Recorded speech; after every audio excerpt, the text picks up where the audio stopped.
kariweuh kesedih eueuh di bawah salat dumantak di mana-mana pusing Kangjeng Nabi mah salat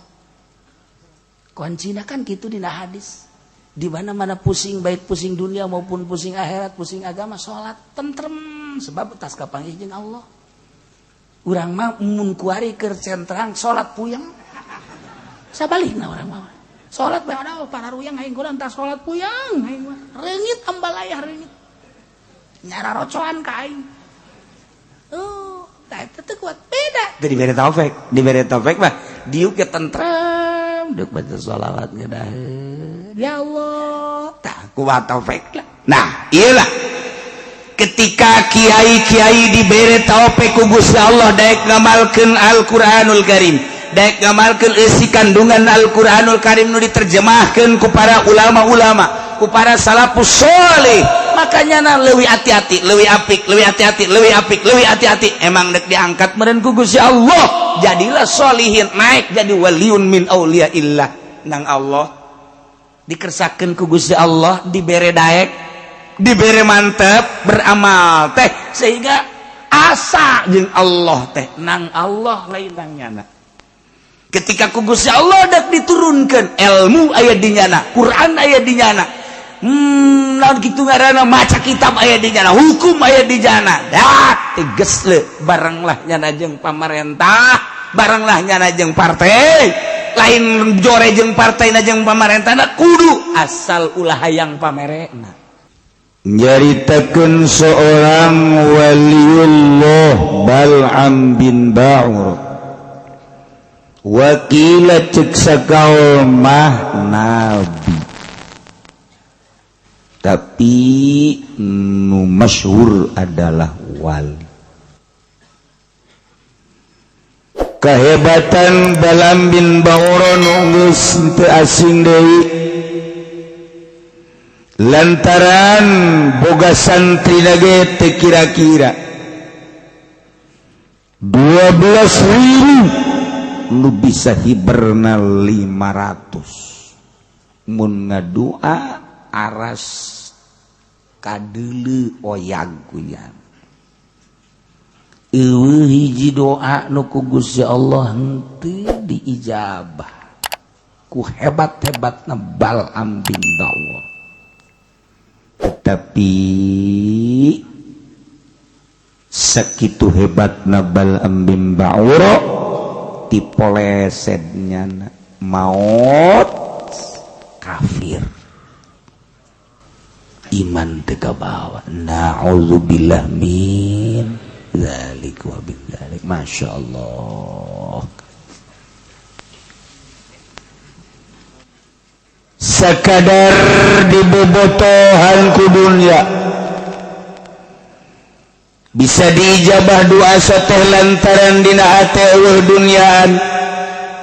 di jero hate eueuh rasa agung di jero hate eueuh rasa mulya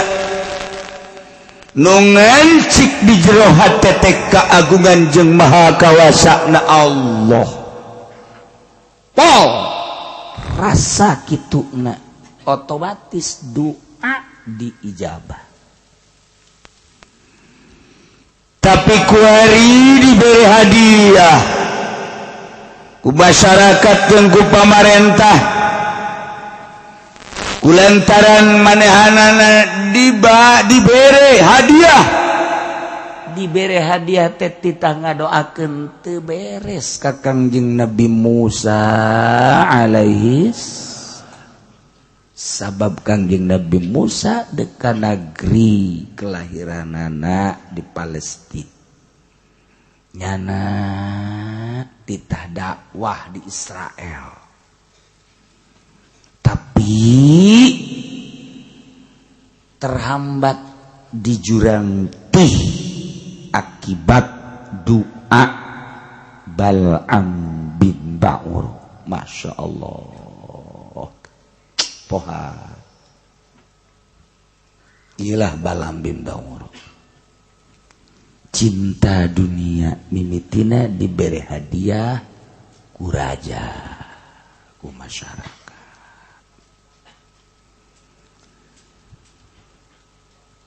tak kuari ieu kan cak carita kamari bahwa balam bin Bauro teh sakitu hebatna dibere ayat-ayat ku Gusti Allah boga ismul a'zam lumun dibacakeun teh karasa diijabahna ku Gusti Allah sehingga digunakeun anak kunyana teh beres lantaran aya hadiah-hadiah ti raja tigas le balam bin Bauro fa'atba'ahu syaitanu fakana minal ghawi ayat nu sakitu lobana di jero dada lepas seakan-akan eueuh we ayat dibaca mah dibaca ngan disungut doang dipake ceramah unggal peuting gunyana 2-3 panggung tapi teu asup kana jajantungnya baheula ieu masuk aju kasino pansalakho minha keluar nya tina ayat mantak daek babarengan jeung pamarentah nu zalim babarengan jeung pamarentah nu zalim mau masalah lamun urang beneran dek kana sehatanana tapi urang hayang babarengan teh hayang pamerena jeung hayang bersandingna dan lain sebagainya ieu tidak sawarehna kiai nu cilaka kiai nu ngadoakeun pamarentah zalim ngadoakeun kana kazolimanana cilaka eta kiai sanajan udang-udangna sagede bakul cilaka masyaallah sing hararade ieu ayatna bacakeun ayat walau syi'na larafa'nahu biha walakinnahu akhlada ilal ard wattaba'a hawahu famathaluhu kamathalil kalb Allah karim walau syi'na lamun kaulan agung jeung lamun kaulan agung ngarsakeun larafanahu maka niscaya kaula ngangkatkeun ka Balam bin Bauro diangkat ila manazilil ulama kana martabat manzilah derajat ulama jadi nak Allah ngangkatkeun jeung nurunkeun teh Gusti Allah nu agung sihada walau syi'na lamun kaula nu agung ngersakeun larofanahu niscaya kaula ngangkat ka Balam bin Bauro nu dibere ayat teh bihaku ayat diangkat ila manazilil ulama ka manzilah martabat darajat ulama dengan cara bi an nuwaffiqahu lil amal ku kaula dibere taufik daek ngamal masyaallah karim debetak lamun ku Gusti Allah dibere taufik ngamal teh ngamal hampang beramal teh asal diuk maca sholawat jadi teh otomatis injection masyaallah itu otomatis asal diuk zikir asal diuk Quran dibere hampang peuting hudang salat baca Quran zikir dibere hampang eueuh pikiranna naon ka sorga teu hayang ka neraka teu embung ieu mah geus dibagus pokona mah beramal we ka Gusti Allah hampang geus kan urang mah kuari beramal teh hayang ka sorga embung ka neraka ya tah mah kelas TK tah mah nu kos kitu mah ya beramal kos kitu teh kelas TK siap kunaon eta ibadah we hayang ka sorga TK nol gede nah ibadah nu hebat mah lain kitu sia eta kunaon eta mah raja amat salat jeung segala macam Quran ih atuh ieu mah panita Allah bae mun sia hayang ka sorga batam anu sorga dan Allah nu rek ngasupkeun Allah kumaha Allah bae mun sia mah meureun embung ka neraka urusan neraka eta mah urusan Allah ieu mah pokona mah deuk ngalaksanakeun parentah Allah bae geus sakitu urusan ka sorga jeung ka neraka kumaha nu bogana bae tak urang ngadegeun ngeunaheun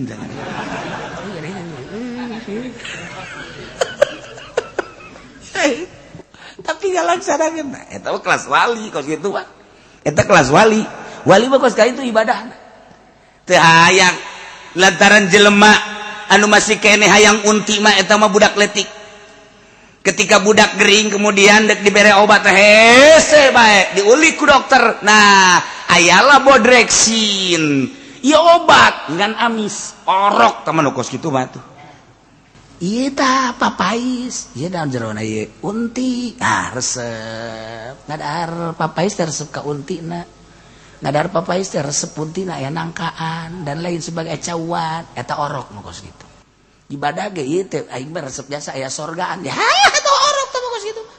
komo teman ieu lamun dibaca sekean beuh warung maju beuh tah mah eta mah orok can lahir geus parajas ikir carita keikhlasan aju menang tante gitu menang ikir carita ikhlas kelas tinggi menang mah menang bae daripada nya minta ka Gunung Kawi ye atuh bandingan maca ayat naon ieu ayat teh wa azin fil nasi bil hajiyatu karijala wa ala kulli dhamir yatina min kulli fajin amiq eta teh paranti ngaramekeun warung lamun warung kan warung bae urang boga toko urang boga warung urang boga material urang datang ka nundutan berarti parah berarti nu meuli eta datang ka nundutan mah tuh nah sibuk mah ieu can kaladean geus aya deui mul ieu can kaladean ieu wah eta ngaran rame. Nah ieu ayatna wa azin fin nasi bil hajj yaitu kerijalan bakal datang jelema di kulli fajin ami di berbagai daerah. Uji ada datang kabeh ka warung urang ngahutang kabeh beak geus kabeh aduh nang saminggu tutup urang maju pede kunaon tutup ludas kabeh akibat daun wa azin pinasi teu beunang kitu tah ngawirid teh beres ngawirid nu mantep tah kiai sabaraha ngawirid we tah mah urusanna khususon ge atuh khusus sama tuh menang diberatjakeun di dieu ngawirina sabaraha mimitina jeung teh mah kudu make sapi wah cenah kitu beres sabaraha ulah ke sia mararaju teh bari ibadah ulah geus nu aya ge teu kadahar lah cenah meureun kieu mah teu nyaho misi sok jus uzon ka aing tuh ieu horeng kersaning Gusti walau syi'na la rafa'nahu lamun kaula nu agung ngresakeun larofanahu niscaya kaula ngangkatkeun ka Bal'am bin Ba'ur bihaku ayat-ayat anu ku kaula dibikeun ka maranehanana diangkat ila manasilil ulama datang ka derajat ulama-ulama anu soleh lain sembarangan ulama carana bi an wafiqahu lil amal ku kaula dibere taufik daek ngamal. Masya Allah nu mahal na teh ieu taufik nu mahal mata kurang lamun ngaji tauhid fama syaa kana wa ma lam yasha lam yakun naon bae nu dikersakeun ku Gusti Allah pasti terjadi wa ma lam yasha lam yakun naon nu teu dikersakeun ku Gusti moal kajeun ku kumaha ge sebab Allah teh al fa'alul lima yurid nu sangat migawe kana kersana kumaha kersa anjeunna wae eta batuh wala mahroba li abdihi an ma'siyati illa bi taufiqihi wa rahmatihi wala quwwata lahu ala ta'atihi illa bi masyiatihi wa iradatihi ta eta udah mulai ngaji tauhid teh eta eueuh tempat mabur tina maksiat ka Allah teu bisa urang dek kabur tina maksiat moal bisa kecuali ku taufik Allah kabur da jelema ti maksiat ku taufik moal bisa jelema kabur di hareupeun orkes di hareupeun nu joget kecuali boga taufik dibere taufik ku Gusti Allah mabur moal bisa mabur tina mabok kecuali ku taufik Allah moal bisa mabur tina zina kecuali ku taufik Allah moal bisa mabur tina korupsi kecuali ku taufik Allah jeung rahmat Allah jelema bisa kabur tina permaksiatan lumpat tina kagorengan kejahatan ku taufik jeung rahmat Allah sabalikna wala quwata moal aya kakuatan jeung teu boga kakuatan ka hamba ala taatihi ka taat ka Allah illa bimasyiatihi wa iradati kecuali ku kersani Gusti jeung iradati urang teu boga daya jeung kakuatan boga mengaji ka dieu teh kecuali ku kersaning Gusti. Lain urang ngaji ka dieu teh nang kersa Allah, nang irodat Allah. Urang teh teu bisa ngalaksanakeun salat lamun lain kersaning Gusti, teu bisa ngalaksanakeun puasa lamun lain kersaning Gusti, moal bisa ngalaksanakeun gitu berbagai peribadatan jeung taat lamun lain kersaning Gusti jeung irodat Gusti. Inang maisha Gusti mata walau syi'na larafana, berarti ku Gusti Allah teu diangkat, teu diangkatkeun derajat. Lamun ku Gusti Allah deuk diangkatkeun derajat teu babari bae dibere daek jelema ngaji masantren betah, sanggeus masantren betah getol di pasantrenna. Haji dibere paham ku Gusti Allah, sanggeus paham daek ngamalkeunana, balik ka imah bener-bener ngamalkeunana, meureun dikersakeun ku Gusti Allah endeup diangkat. Haji daek bae baca Quran deui di imahna ge, daek magahan budak, pentingna daek bae urad wirid baca shalawat zikir, dibere hampang bae kituna teh tah. Aya undangan ke pendopo diberi embungnya nama aidit nama dikiriman di dahar. Mulai tara ada 3 setik tah. Kepala setik. Haji nyana ngomong ngarep-ngarep. Kamari mah ya kiriman ira kiriman. Nah, mulai geus. Alhamdulillah kamari aya tokoh Golkar sumping masyaallah horenganan Golkar mah balager jagana teh. Ih sekali ngaguriwalna. Mantep jasa. Aju kuyana dipenta nomor teleponnya bapak, nomor teleponnya berapa sih? Nah, Kiai goblok tolol sama Kiai kos gitu. Lain nanyakan telepon Allah, nanyakan telepon bupati segala, gubernur segala, DPR. Itu Kiai goblok apa? Mukos gitu bah. Telepon Allah nuku ditanyakan. Emang Kiai nyaho? Itulah nanya kain. Telepon Allah mati mimiti Fatihah datang ka qul a'udzu birabbin nas. Eta telepon Allah. Sok geura-geura baca. Nembalan Allah ge. A'udzu billahi minasyaitonir rajim. Bismillahirrahmanirrahim. Alhamdulillahirabbil alamin. Eta keur teleponan jeung Allah. Waduh. Ar-Rahmanir Rahim. Maliki yaumiddin. Teu kataekan deh. Haji heuai-heuai kieu ye. Sopan saya cek Allah ke teleponan jeung ai heuai ai jeung bebenesia bau mani nyilip keur lobaan ge keke punten nya ai telepon we ge we wah teh ku galedeg gitu teh jelema bloon urang ge hareupeun urang ge masih nyilip heula eta telepon jeung makhluk mah ai jeung Allah kakarak Ar-Rahmanir Rahim soek bisa teh sungut sia. Bisa kuat Masya Allah. Mata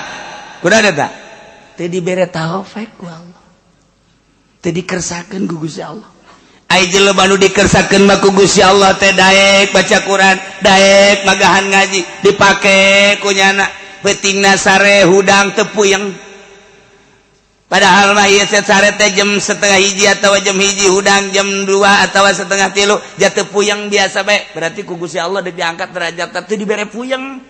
Haji isuk-isukna biasa bae deui henteu tunduh. Mun dihitung-hitung sare teh ngan sajam atau sajam setengah tapi teu tunduh. Coba ge jenderal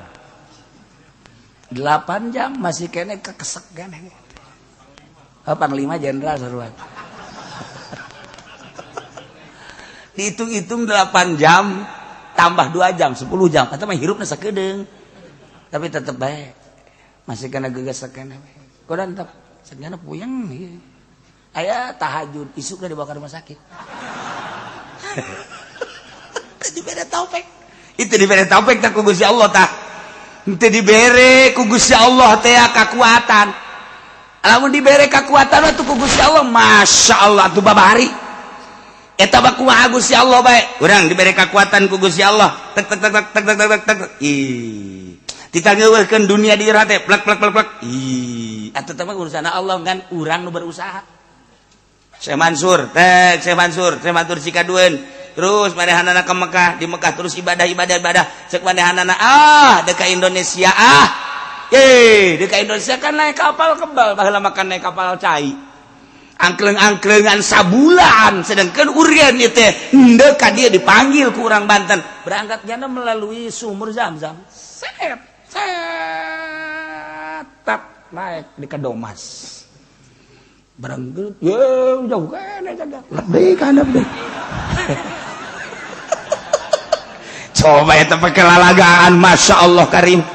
Masya Allah di kadok mas mantap aya tah urut sumur dah eta teh perlawanan pertama kedua kali si kedua cibulakan muncul nyana ge kaget lantaran buncal munajat ka Gusti Allah cek Gusti Allah Mansur tah kusia tutup pakai Quran dia mah Quran ulah loba omong tutup pakai Quran jadi batu Quran lantak disebut batu Quran di Banten batu boga sejarah lain lalagaan tambah turun-temurun orang sejarah kos gitu Masya Allah Karim mulai tadi Jasa Mansur panjang lah mundongeng nama segala Cikomoro ya panjang lah langsung nyana diundang ke Gunung Karang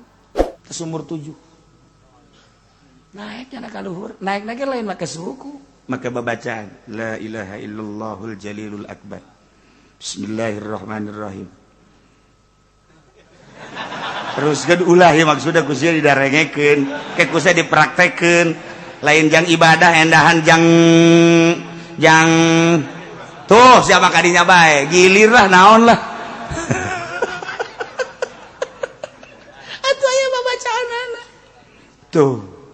la ilaha illallahul jalilul akbar bismillahirrahmanirrahim bumi buleud anu nahanan malaikat menang tina nur Kangjeng Nabi Muhammad dengan kekuatan nur Kangjeng Nabi Muhammad bere kula kekuatan perem hiber ge urang cih atuh ka bege moal aya nu kaluar ti nur Kangjeng Nabi ya Allah ya Rabbi itu babari babacaanana eta coba cenah kukula atuh lain sabaca-bacaana kudu ditapaan heula di jero cai ngeueum sajam ulah kaluar-luar dimimitianana ku panglima heulas kaluhur innalillahi wa inna ilaihi kunaon eta moal pikuateun mah moal bisa ai Syekh Mansur mah Syekh Asnawi kemudian atuh kabeh Syekh Abdul Karim Syekh Manokati atuh dibere kuat ku Gusti Allah tek kuat sat naik nyana ka Gunung Karang na ge atuh lain lempang hiber encan dijamah ku manusia baheula datang ka luhur pas waktu salat zuhur Allahu akbar eueuh cai cek cara ieu cai jang wudu dia tepak plak jadi sumur hiji ngalah wudu nya di dieu beres salat zikir ka Allah sambil zikir ka Allah kumaha lamun aya batur ieu deuk ngalah wudu di dinya caina leutik di dinya nyeun deui jadi tepak deui tak aya deui sumur ngadenge dongeng mah ditarepakan kitu nya urang mah pan nyeun sumur geus kikian Deres sama kikian ge 10 meter 12 meter zaman urang baheula ku hari kapan make mesin konceng tilu poe can mangi cai saminggu nya gandeng tatangga kabeh geus kararieu bae konceng durut geus teh datang ka anak udah dapat berapa Mas 50 ada airnya belum ada sial ada juga asin biarin emang tuh urang teu kebeneran Masya Allah tapi Syekh Mansur datang ke 7 tek 7 sumur di eta teh jang nyana jang babaturan jang ahli-ahli dinya jeung jang tatangga jang anu zarara 7 nu mantap jadi lamun urang nyaritakeun Syekh Mansur emang kumaha gitu ya Allah ya Rabbi tidinya lah tetap titip panjang dongengna tah ieu sumur 7 digunakeunana ku hari ku jawara lamun datang ka dinya aya caian geus jagoan kajen ku kumaha mun datang ka dinya cai nah lan lain sebagainya eta teh keur carita hiber karuas celek yen sumur plak aya lah 7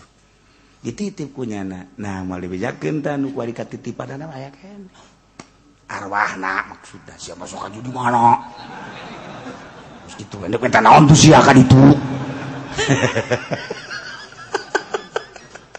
eta kos kari itu kan hebat amat dibere kuat ku Allah bi an nuwaffiqahu lil amal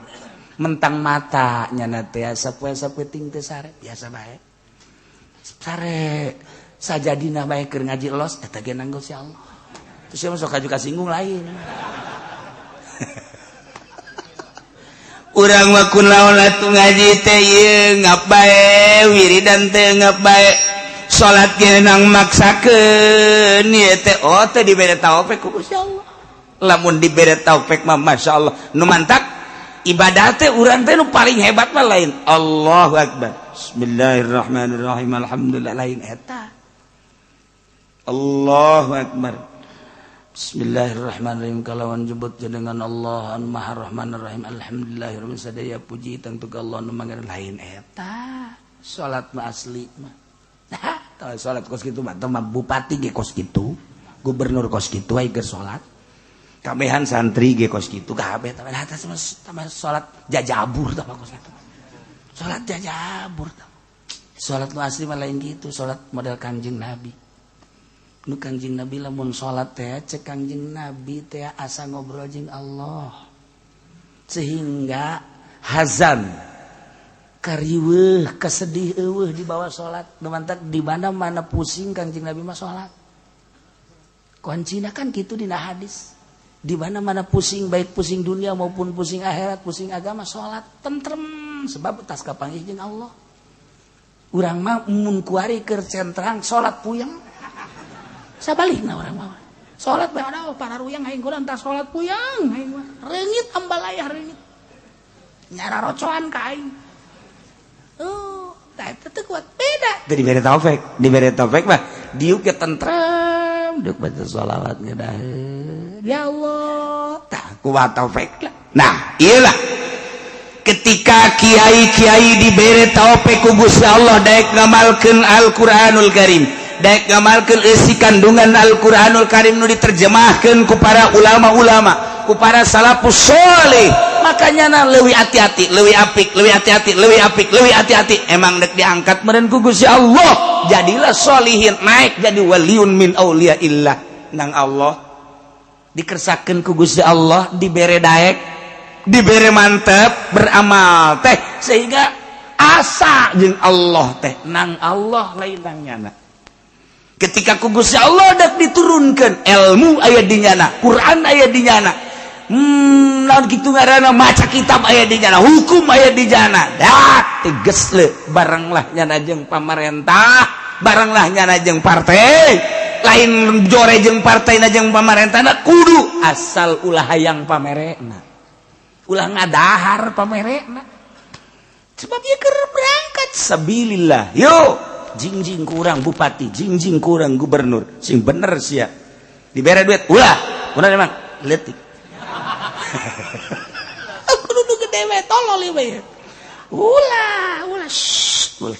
urang berangkat yuk urang rarapih ieu Banten urang rarapih ieu Jakarta ulah segala dipimpin ku kafir segala nanaonan iya teh mah negara tuh penting mah jujur bae dek jujur ku mah kafir pugu ka dirina ge ngabohongan bahwa pangeran teh caknya ada batu cah dirina bae ge gezolimin zolim atuh ngomong ka batur ulah sok ngomong teh di Jakarta kiai boy ini mah kafir juga adil cakna dayo teh podo sero sia mah tuh ku pangeran ge teu ngarti nya dek adil di mana atuh jang dirina ge zolimin zolim atuh kumaha jang batur kararesieun ngomong kos kitu bae ge aing mah ngomong kos kitu ge mah keur jelema bae. Ieu cenah loba, teu dianggap jelema aja ku aing mah tuh. Aduh, aya ge panglimana di dieu tuh eta prajuritna pan.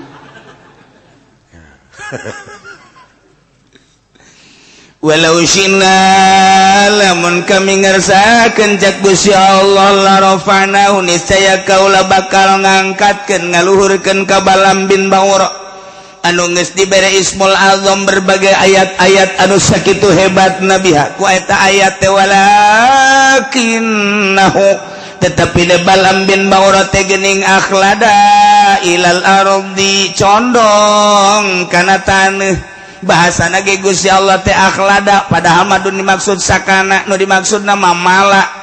hartina teh condong tapi gak bahasakeunana make akhlada nganggap jelema anu neangan dunia nganggap bahwa di dunia teh bakal langgeng akhlada bahasana ge kinayah nu mantap bahasa kinayah leuwih tajam tibatan bahasa tasrih dilangsungkeun ku Gusti Allah walakinnahu akhlada ilal ardi munku urang disogolkeun tetapi de Bal'am bin Ba'ura nganggap langgang di muka bumi ieu sehingga ayat-ayat Ismul Azam nu sakitu hebatlah diojol ka dunia. Manta kiai mulia eta teh ku Quran, kiai mulia eta ku kalam ulama, kiai mulia ku rahasia-rahasia ibadah. Nyana disebut kiai diojol ka partai Golkar, goblok tah kiai. Secuil dunia hila kemuliaannya na diojol datang ka dolor kabehan wajib milih Golkar lamun teu milih Golkar sia ujianana cilaka tuturkeun ati Allah wa atiur Rasul dengekeun ku urang teh kiai eta sabaraha taun kakuatanana ujianana ngubrus ka sumur pareum bener sadaekna bahaya tuh ngomong teh. Atuh sederhana bae sih cara Kipu Doli endek mah maksudnya sederhana bae. Itu dulur gitulah atuh aya waktu mah urang hayu bae darah hukum lingsem. Heuh kalem atuh jeron mah akur. Ya Allah, ya Rabbi masyaallah menghanyutkan itu mah kos itu. Ieu bahasa dage lain lalagan pohara. Walakinnahu akhlada ilal ard mun ku urang dijabarkeun panjang melalui ilmu bayan mah hiji kinayah nomor kadua na bisa dijadikeun bayan bajis berarti akhlada bimana sakana geus jelas ti dieu teh ilal ardi maksudna mah lain taneuh tapi dunia lantaran dunia teh di jerona adalah taneuh padahal mah dunia mah materi Gusti Allah wa mala ilaiha wattaba'a hawa condong kana dunia nuturkeun ka hayangna anu hina sehingga jana ngadoa wani ngadoakeun core ka Kangjeng Nabi Musa alaihissalam padahal Kangjeng Nabi Musa diangkat jadi rasul ndek sabilillah jihad fisabilillah merangan musuh-musuh Allah ditahan ku doa Bal'am bin Ba'ura cilaka Bal'am bin Ba'ura dibere hadiah nu embung-embungan ge eta kan ti Bal'am bin Ba'ura atuh naon sanaon bedana jeung kurang guar kiai muntah tadina nu beneran ge haram deketan ku bupati haram deketan dibere haram dak deketan deui dak haramnya kos itu teh deketan rada gede eta mah kumaha sararia bae dak janganlah atuh geus kitu nah geus beda jasa cak saha haram ye tuh si aya dalil lah kajian kumaha ge ya kiai tinggal nungguan we waktuna tinggal nungguan waktu keur ieu mah dulur eta teh ribawi kos kitu teh bunga bang teh riba haram sia kredit anu dua akad haram sia we datang ka dinya aya pemerintah teh budak eta teh haram samarangan nya datang deui ka dinya kiai eta sih haram teh eta mah kieu nya sebenarnya mah. Jadi maksudnya eta ke maning dirate mah budak ieu. Nu heula kiai gaharamkeun kuari gahalalkeun. Ji, luga ligu kitu. Kumaha eta? Dicabut walau syi'da la rafa'nahu biha. Walakinnahu akhlada ilal ardi. Teu saeutik keur mondok nama hebat jasa jadi kiai hebat. Barang mulia kuari diojol kunyana kana dunia bersandinglah jadi mu'ilah depaglah dan lain sebagainya cilaka tinggal nunggu waktu teman kos gitu ngajual ilmu na jadi kiai lamun unu jadi mu'i lain mu'ina sia tah korup jeung pamerena lamun nya jadi mu'i negakkeun hukum di negara Indonesia hurung sia kajian hukum lagi hurung lamun sia geus nyaritakeun hurung berarti kabeulem sia. Ceka satu kumaha ku ari mui mana ku ari mui teh ya Allah. Mui teh sebagai filter. Lantaran negara urang negara demokrasi, geus demokrasi mah teu berbau agama. Lantaran diserahkeun kepada seluruh rakyat geus ditunda kos kitu. Masalah urang boga mui sebagai filter. Geus atuh agama teh ya ieu teh ya kitu melalui pintu mui sebagai toser jang ka pemerintah kuari mui na geus polusi di jerona erosi kabelah dieuna teu pernah aya dengungan-dengungan mui urang teh kuat daging kemari tengah bejaan haram halalna kuari berbagai-bagai lah geus harese ngomong urang horeng di jerona mah atuh lain endek nyaritakeun agama mui teh sarua dunia nu di arah teh atuh geus sakomplotan ka ditu walakinnahu akhlada ilal ardi wattaba'a hawa ya Allah ya ieu maka caritakeun anu baik anu dimui ai akhlada ilal ardi condong kana dunia ma wattaba'a hawa tigeus leubakalna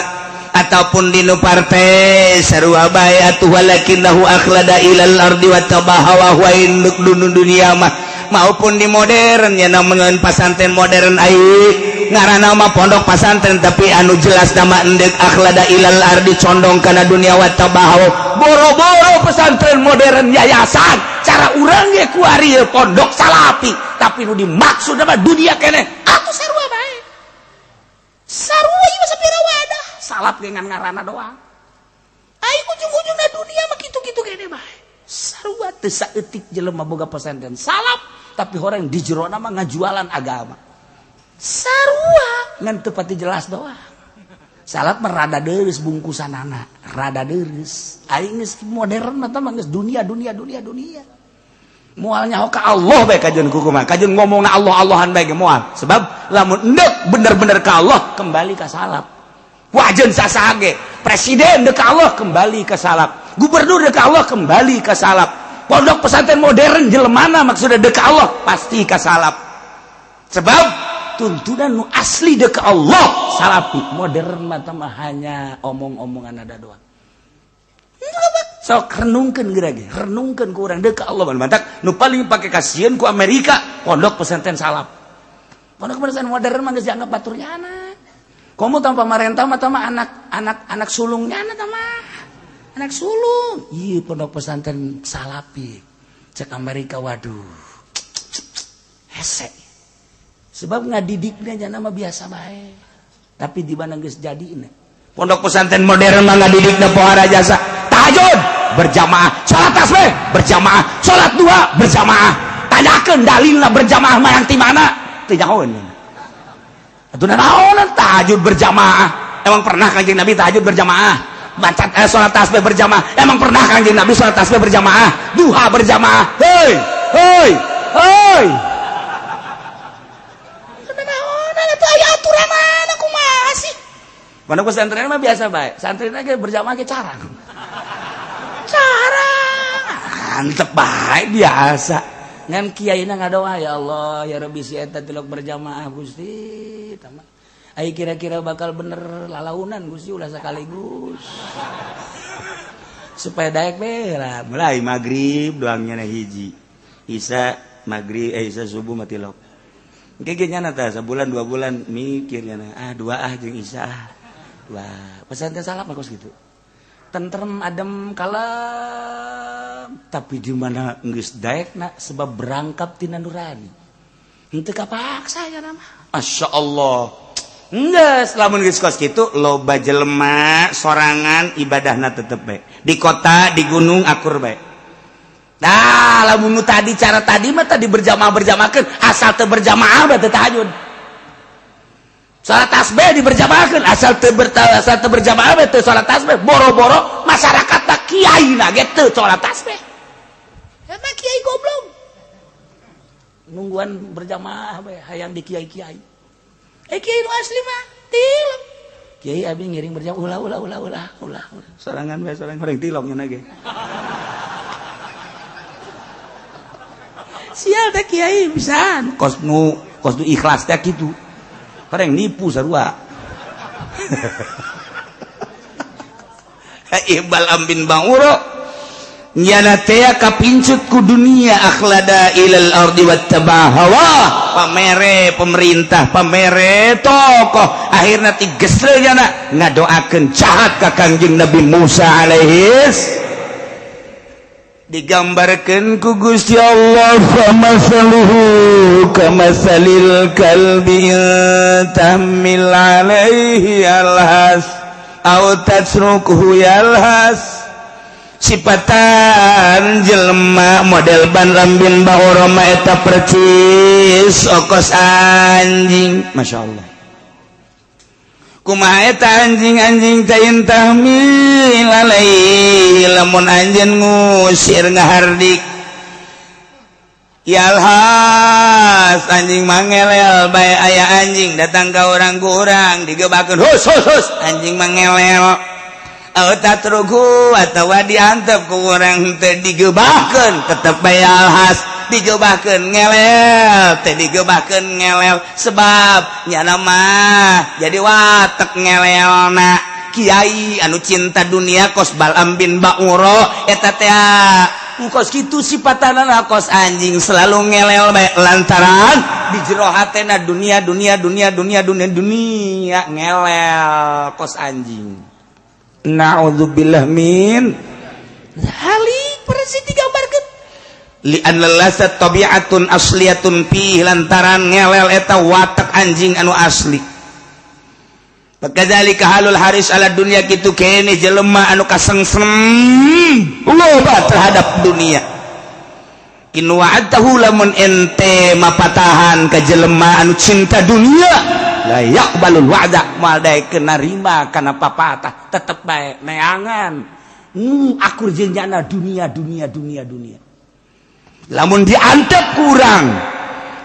teu dinasehatan walam taizu pawarisun aidon tetep bae dunia bae kiai lamun enggeus kos kitu percis digambarkeun anjing ku Gusti Allah ngelel bae di mana bae dunia yen pondok pesantren modern maksudna dunia sekamana maksudna dunia diondang ariung maksudna berkat dunia silaturahmina ge ngan ngaran doang nu dimaksudna dunia neangan ka murid ge dunia kiai kos kitu gambaranana anjing mal bisa dinasehatan sama kiai kos kitu kurang dinasehatan ngelel bae marah malah ngegel bisa jadi nasihat ngelel bae ilah kiai mantap kiai asal dibere bae ku pemerintah komo haju asup ka Golkar ngelel bae teteh ngelel dunia beubeuleun bae ka pendopo dunia maksudna diondang ku bupati dunia maksudna naik ka panggung dunia maksudna jeung teu cenah kiai ikhlas coba aing mah hayang nyaho kuat teu nyana naik ka panggung ikhlas teu dibere maksudnya eta teh ari putaran kahiji putaran kadua teh nu kitu ngaron tah ai endek calon bupati teh osok ngider gitu kayak panggungan naon ngaranna pun aing mah bunga denget nu sejen naon ngaranna kampanye maksudnya aing geus nyaho teh tadi teh kampanye hayang ngadenge jelu we gitu tah kampanye ya Allah kiai anu tadi nyakelan Quran kitab kuari kampanye sedih amat hina amat di dadana aya Quran di otakna aya Quran kunaon atuh pake ngadoakeun bos kitu hina amat cicing kiai mah ngadoakeun umat can bisa salat supaya bisa pemerintah anu nakal supaya lempeng ngadoa ka Allah datangnya na kaimah nasehatan ketika nyana diundang kali itu ulah yang pameran nasehatan eta kakara kiai bener mal kebal umurna gege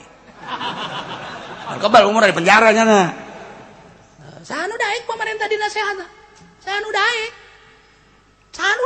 mata kula embung diondang ge embung belantaran kula mah ieu ngomong bae hendeukna ngomong bae kula diondang misalnya pernah keur diondang kapan ka Polres kula diondang ka Polres gue nyaritakeun salah satu tanda dekatnya kiamat apabila polisi sudah make pentungan kula kararieu bae polisi kieu bae ajung pamajikanna ge pan halaladir tah polwan kararieu bae itulah salah satu tanda sudah dekat kiamat. Hati-hati kalau polisi sudah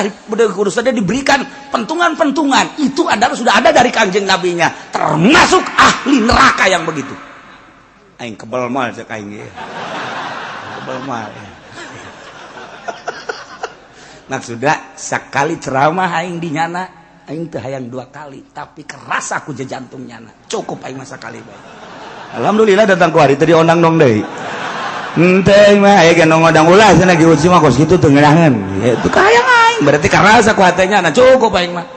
Terus wasiatkeun ku sia tah ceramah aing ka anak buah sia terus datang ka kuari. Cukup aing sakali ceramah ngeretek kabehan. Beres geus. Ieu tayang 2 kali geus. Ai ki podo 5 lain. Maksudnya supaya sekali deui alhamdulillah gitu kan. Lain deui. Lain ki podo 5 bae sia ge sarua. Nganu aya nyana bae digigir ieu. Jadi kiai betah jasa temang di pendopo bae, di Polres bae kiai na tau kiai teh bener, kiai bener moal kebal buktina aing sekali doang. Aja cenah bejana aing dibahas bae terus bae sababaraha minggu eta materi teh dibahas ini begini pertimbangan. Hayu ku sia kaji anjing mah aing teh boga pikiran naon penting sia balalenner. Alhamdulillah ku hari. Asal ka imah kula betul mawanu ka sakarieu teh eta. Sicarekan cenah ku kiai. Ya teh di hadis teh juga tuh kos kitu dibejakeun bae ka jarang geus. Beres. Nah, lamun urang dibere taufik ku Gusti Allah dibere embung ka dinya lain berarti urang ulah babarengan jeung pamarentah urang mah sebagai kiai bareng jeung pamarentah tugas urang ngasehatan. Lain urang lain ulah babarengan jeung jelema nu judi bareng jeung nu judi tapi urang mah tugas ngasehatan ulah kaget lamun kiai bareng jeung pemabok keur ngasehatan. Siapa sih sok sariri gitu dianggap bareng burung kiai. Tuh ya iyalah Bal'am bin Ba'ura sakitu hebatna condong kana dunia digambarkeun ku Gusti Allah kos anjing ngelel bae. Gini kesimpulan anak jelema cinta dunia kau mau kiai iya adalah anjing berarti. Masya Allah anjing mah parabna teh kotoran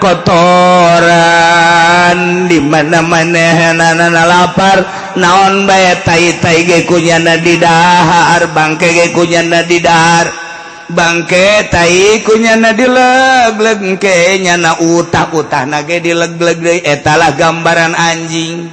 geus kiai anu cinta dunia dibere ku pamarentah awalna tigeus leuk eta teh sarua jeung ngadaharan bangke utah diletakan deui mantak embungeun masyarakat ngaji ka Kiai Golkar teu hayang di mana bae lain di Tangerang bae Serang Pandeglang Jawa Tengah Jawa Timur teu daekeun kunaon ruhanina ngambe bau sebab nyana ngaletakan utah nyana tanya ku urang sia teh ngaji ka henteu emang kunaon henteu lah aing moal bae emang kunaon sia teh ngaji henteu sia bae henteu bae henteu mun ditanya kunaon sih henteu aya henteu bisa ngomong nyana embung bae aing mah weuy pancen mah pinter jasa nyaho aing ge geri mah nyana asana pinter ngeunaheun ku ari mah teu ngeunaheun hei nyana kan make jubah aing nyaho jubahna ge loba karena itu sian teu nyaho teu hayang aing ngaji ka nyana teu hayang pondokna pan geus agreng nang pamarentah 2 tingkat anak sian teu dikarinyakeun henteu kunaon emang henteu lah geus ngomong sia teu daekeun ngajawab teu bisa ku sebab naon teu bisa ngajawab teh ruhani teh mah hese ngajawabna atuh nyaho aing hese jadi teu hayang pancen sia imana deket lain deket deui dulur barang mah aya sia teh ngaji henteu atuh sia engke kumaha eta nyaho aing bingung aya sia joret we eta aing nyaho nya dulur nya pinter nya tapi aing teu hayang ngaji kajana emang kunaon loba omong sia teu daekeun rohani sebab naon ngaletah lamun kagambar ku waliullah mah kadeuleu nyana teh utah diletakan deui bahkan ngising diletakan kos anjing nih kos gitu. Masya Allah karim. Iya cak lain cakula cak Allah.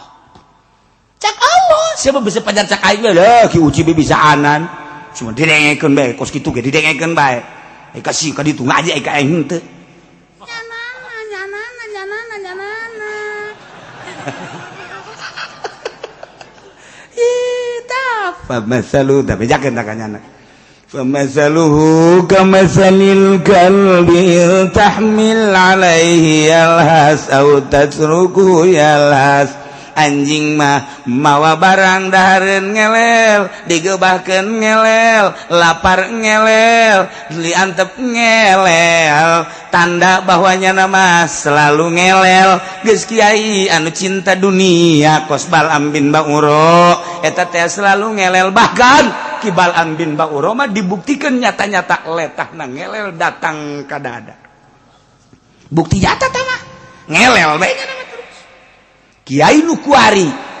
henteu aing ngelel mah henteu ngan maknana makna ngelel. Mantap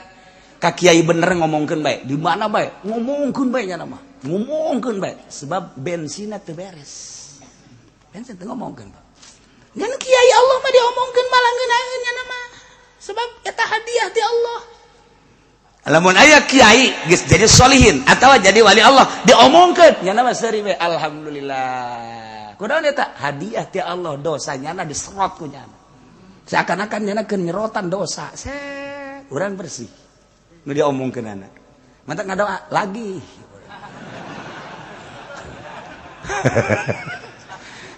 Moal robah ku diomongkeun moal. Moal robah ku dihasudan moal. Sebabnya nya nama geus teteg Allah hiji bae. Masya Allah, ieu gambaran anjing lain lalagaan. Na'udzubillah min dzalika masalul qaumil ladzina kadzdzabu biayatina. Sifatan-sifatan eta lah nu tadi dicaritakeun anjing gaya intahmil alaihi alhas au tatruku alhas. Eta sifatan kaum anu ngabohongkeun ka ayat kaula nu agung, jelema-jelema nu ngabohongkeun ka ayat-ayat Allah. Eta percis okos Bal'am bin Ba'uro. Bal'am bin Ba'uro teh digambarkeun ana anjing anu selalu ngelel, digebakeun ngelel, diantepkeun ngelel, mawa dahareun ngelel, lapar ge ngelel bae. Muhammad faqasusil qasasa la'allahum yatafakkarun. Caritakeun ku anjeun Muhammad al-qasasa, dongeng-dongeng ieu teh caritakeun Muhammad ka para Yahudi. Dongeng Bal'am bin Ba'uro anu digambarkeun seperti anjing, yakni kesimpulan jelema cinta dunia teh ieu adalah seperti anjing yakni jelema anu ninggalkeun agama, ngajual agama. Eta teh percis kos anjing Muhammad. Faqasusil qasasa, bejakeun dongeng-dongengkeun ku anjeun Muhammad ka para Yahudi khususna, umumna ka urang kabehan. Maksud la'allahum yatafakkarun, manawa para Yahudi teh berpikir bahwa jelema nu cinta dunia teh horenganan gambaranana anjing anu kadituna lamun nyana tadabur mikiran tafakur ayu minun engke nyana bakal ngimankeun ka Allah. Nu tadina Yahudi percaya ka Uzair jadi percaya ka Kangjeng, percaya ka Allah. Nu tadina Nasrani percaya ka Tritunggal, engkena percaya ka Allah ka Kangjeng Nabi. Urang ge kuari nu tadina teu percaya supaya percaya ka Allah, atau urang mah geus percaya nu tadina ngambang-ngambang kuari jadi mantep. Teh tadi maksudnya supaya mantap. Oh, orang dunia mah kos kitu nyilaka. Mantak ad-dunya ra'su kulli khotiatin. Dunia adalah pangkal daripada kejahatan dunia. Akibat dunia tipoleset urang. Masya Allah. Iyalah gambaran Bal'am bin Ba'uro, anjing nu selalu ngelel. Geus, sing ada sia kedai beusi aya Kiai Golkar, awas aya anjing, awas sia. Bahaya sia ulah kitu. Ke aing nu ditakolna mah. Parang sana atau ayam mui tuh, awas anjing. Ulah aing mah cenah hadena lain mui, hadena lain Golkar, aing mah ieu mah PKB. Anjing bapana. Ieu mah PDI cenah beuana ieu mah. Anjing kabeh. Kecuali lillahi ta'ala. Kula mandek nanya bae, kira-kira nu di partai Kiai aya lillahi ta'ala. sok nyanyawanan siapa can dibere nyaho can nyaho geus nyanyawanan sogol sia teh sopan sia ai mah kieu bae atuh mah geus ai kos kitu sia mah lah geus pangnyontoankeun bae coba kiai saurang bae nu mana kiaina tuh paneuleuh ka dieu ka heran ieu mah pajar nya bae keur ieu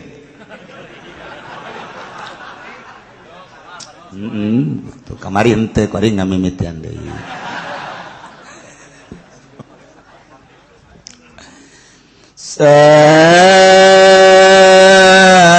masalanil qaumul ladzina kazzabu bi ayatina wa anfusahum kanu yazlimun. Allah alam bemoro di panggoreng-goreng nasipatan kaum yani jelema nu ngabohongkeun ka ayat kaulan agung ceuk Allah oge panggoreng-gorengna kaum mah anu kanu yazlimuna anfusahum anu ngazalim ka dirina eta lah pangjore-jorena kaum teu percaya ka Allah jahat zalim ka dirina percaya ke Allah cinta dunia sehingga ngagesle cinta dunia mengkol akhirna tengah hiji jeung nu bener kos ki Bal'am lain kuduna mangadukung ka Kangjeng Nabi Musa alaihissalam dalam rangka li'ilai kalimatillah sabilillah endahan nyana nu ngahalangan jihad na Kangjeng Nabi Musa berarti bertolak belakang datang ka kuari jelema cinta dunia jeung kiai-kiai anu beneran tengah hiji bae kiai ieu ka ditu ieu ka dieu kiai ka ditu ieu ka dieu di jero hatena adalah cinta dunia naudzubillah min zalik urang geresep kana dunia mah tapi urang nyuhunkeun ka Gusti Allah mudah-mudahan urang kabehan dibere resep kana dunia sakadar jang tatalang raga ibadah ka Gusti Allah abeh urang salamet kabehan fi dunya wala akhirah terakhir sakumaha tadi horeng kabeh kersaning Gusti urang datang ka dieu kersaning Gusti urang teu bisa nolak kana maksiat kecuali taufik Gusti penta ka Allah atuh jeung tafakuran geura dia renungkeun ku urang aing dibere ku Gusti geus datang ka mana ngalaksanakeun salat teh ieu teh ku Gusti geus datang ka mana dibere penghormatan jeung anugerah teh wali Allah teh lah jalain nang nyana nang Allah dibere penghargaan daek ibadah zahiron wa batinan jeung teu lesu-lesu ibadah teh boro-boro dia pitah salat tahajud puasa cacak-cacak di titah perang nyawa tarohanana teu berateun wali Allah sebab teu kebal hirup di dunia jelema jihad fisabilillah maot di medan laga langsung sorga nu ieu di imah bae embung paeh tinggal nunggu sabaraha tahun singana embung paeh nyana teh embung paeh tapi teu ngahargaan ka agama 10 tahun 20 tahun 30 paeh kana paeh di akhirat teh berbeda engke masyaallah karim renungkeun geus datang ka mana urang menghargai Allah sehingga orang dihargai Allah subhanahu wa ta'ala orang menghargai Allah bakal dihargai Allah Allah mah kumaha urangna nu mentak urangna sebab ikhtiar aya di urang Allah nuturkeun kegeus dibere ngeunaheun karakterang hampang ketika geus dibere hampang eta lainang urang anugerah Allah subhanahu wa ta'ala makin diaku makin nutup mantak kiai nu mantak diangkat jadi wali teu ngaku jadi kiai teu ngaku jadi kiai jeung teu ngaku tukang ibadah ai urang mah pan masyaallah dipamer-pamer aing mah asal teu tahajud bae rada nyeri awak insyaallah rada nyeri ya insyaallah teu ngaji bae aing mah sapoe asana puyeng eta mah geus bae beak kabeh beak ngaji beak tahajud beak salat ge beak kabeh dihapus kabeh ku Gusti Allah aing mah asana sapoe teu sedekah asana gegeter heuh ngageter bae mah mana sih fakir miskin geus disiapkeun bae Maksudnya eta mah geus kalakuan aing eta mah geus masyaallah aing mah geus jadi adat kos kitu teh bau siling sama mata si ngomong nah aya kuari ge lumayan eta wallahu a'lam bissawab.